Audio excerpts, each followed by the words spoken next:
Hello everyone. In this lesson, we're going to go over some slightly more difficult examples of slope-intercept problems. Number 1. Find an equation to describe the line between the points -5, 2 and 3, 7. Take a moment, pause, and try this on your own. Okay, now let's try it.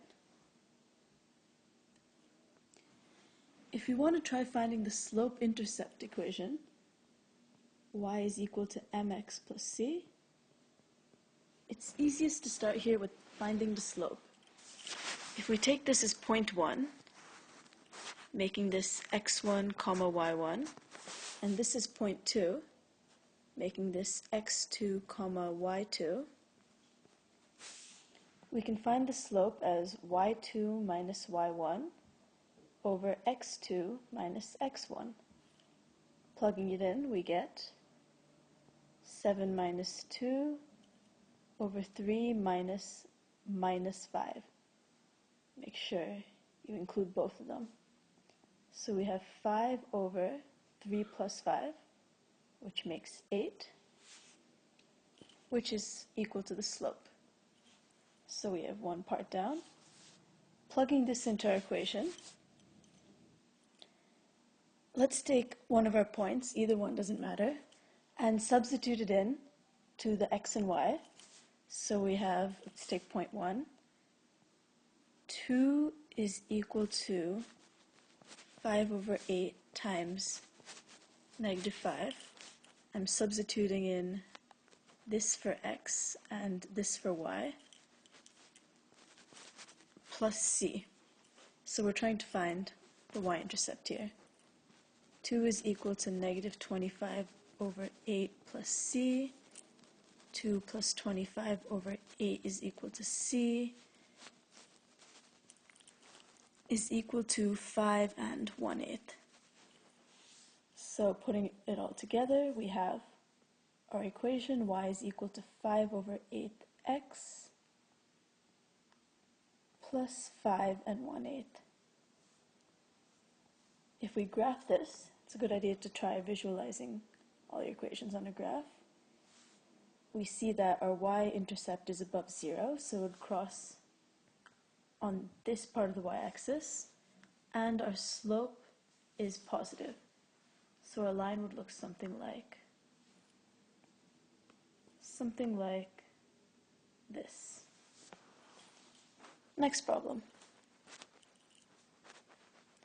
Write an equation for the line which passes through the point -1, 0 and is perpendicular to the line 3x minus 5y is equal to 20. Try this on your own. Okay, now let's do it together.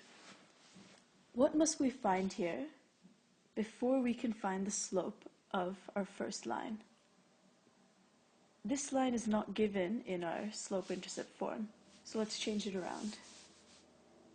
3x minus 20 is equal to 5y. 3 over 5x minus 4 is equal to y. So now we have the slope of our second line, 3 over 5.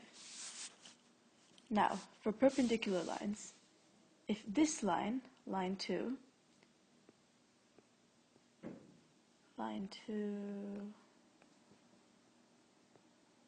this is line 2. If this line is perpendicular to our first line, line 1, what does that mean? The slope of this line, m2, times the slope of the first line, is equal to -1. That's our equation. So 3 over 5 times m1 is equal to -1. So m1, the slope of our first line, must be -5 over 3. There we go, we found our slope. Now what else do we need? We've been given one point already on our first line. That is -1, 0.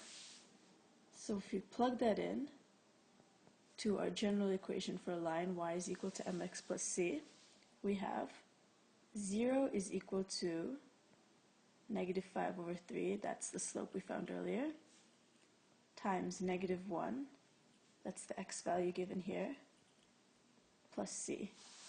So we have, moving those around, we have 5 over 3 is equal to, negative 5 over 3 is equal to c. Putting these two together, we get y is equal to negative 5 over 3x minus 5 over 3. And there's our line. Let's try graphing this. Our slope is negative, and our y-intercept is also negative. So the line would cross the y-intercept somewhere on this side with a negative slope. So it would look something like that. Very important to visualize. Yes. All right, see you next time.